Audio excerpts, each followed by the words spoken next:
জুলাই অভ্যুত্থান পরবর্তী সময়ে যখন আমাদেরকে আবার আওয়ামী লীগ নিষিদ্ধের দাবিতে রাজপথে নামতে হয়, এটাই হচ্ছে এই অন্তর্বর্তীকালীন সরকারের অন্যতম প্রথম ব্যর্থতা।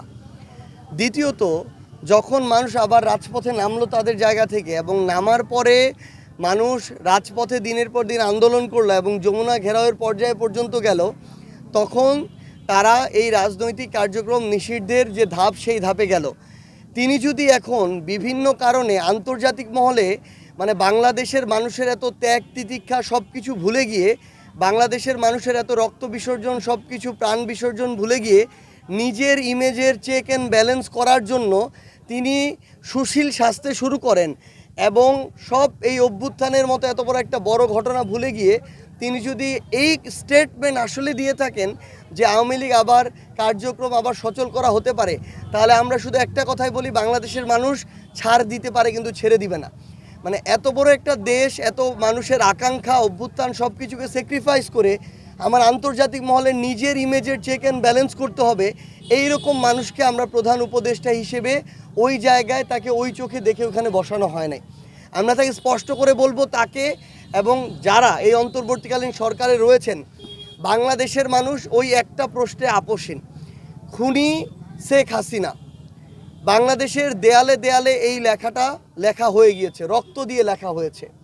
তো যারা এখন অন্তর্বর্তীকালীন সরকারের সুবিধাভোগী তারা তাদের জায়গা থেকে এটা ভুলে যেতে পারে, কিন্তু ওই যে দেয়ালে লেখা আছে যে যেই মা তার পোলার লাশ নিজের হাতে ছুঁইছে, ওই মা কিন্তু এটা ভুলতে পারবে না।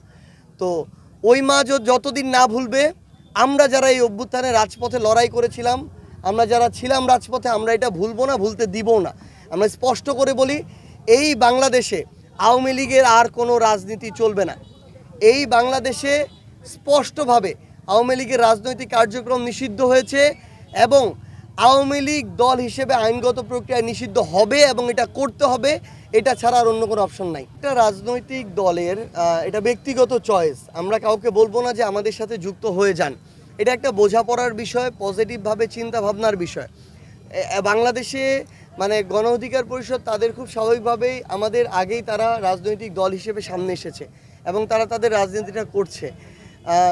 খুব স্বাভাবিকভাবেই প্রত্যেক রাজনৈতিক দল তাদের জায়গা থেকে হয়তো ভালো করার চেষ্টা করে, কিন্তু অনেকেরই অনেক সীমাবদ্ধতা আছে, অনেক ধরনের তাদেরকে নিয়ে যেমন প্রোপাগান্ডাও আছে, আবার এমন অনেক সত্যতা আছে যেগুলোর দায় কেউ আসলে নিতে চাইবে না, যেগুলো অনাকাঙ্ক্ষিত, যেটি হওয়া উচিত হয় নাই। সো আমরা একটা জিনিস মনে করি কি, আমাদের মানসিকতার প্রদর্শনটা খুবই গুরুত্বপূর্ণ। আমরা কারোর সাথে যখন যেতে চাইবো তখন মিষ্টি কথা বলবো, যখন যেতে চাইবো না তখন তাকে নিয়ে কটূক্তি করব। এটা হচ্ছে আমাদের মানসিকতার পরিচয়। এটা না করে বরং আমরা একসাথে লড়াই করি, একসাথে থাকি কিংবা আলাদা পথে চলি, আমাদের পরস্পর প্রতি যেন এই সম্মানটা থাকে। আমরা মনে করি গণ অধিকার পরিষদেরও তাদের জায়গা থেকে তারা একটা লড়াই চালিয়ে এসেছে অভ্যুত্থানের সময় এবং তার পূর্ববর্তী সময়ে, এবং আমরা এটা মনে করি যে তাদের অনেক সীমাবদ্ধতা আছে। আমরা সেটা রাজনৈতিকভাবে তাদের যৌক্তিক সমালোচনা করব, কিন্তু তাদের সাথে জোট না হলে আমরা তাদেরকে নিয়ে এরকম আঘাত করে কথা বলবো উদ্দেশ্যপ্রণোদিতভাবে, এই কাজ আমরা আমাদের জায়গা থেকে করতে চাই না।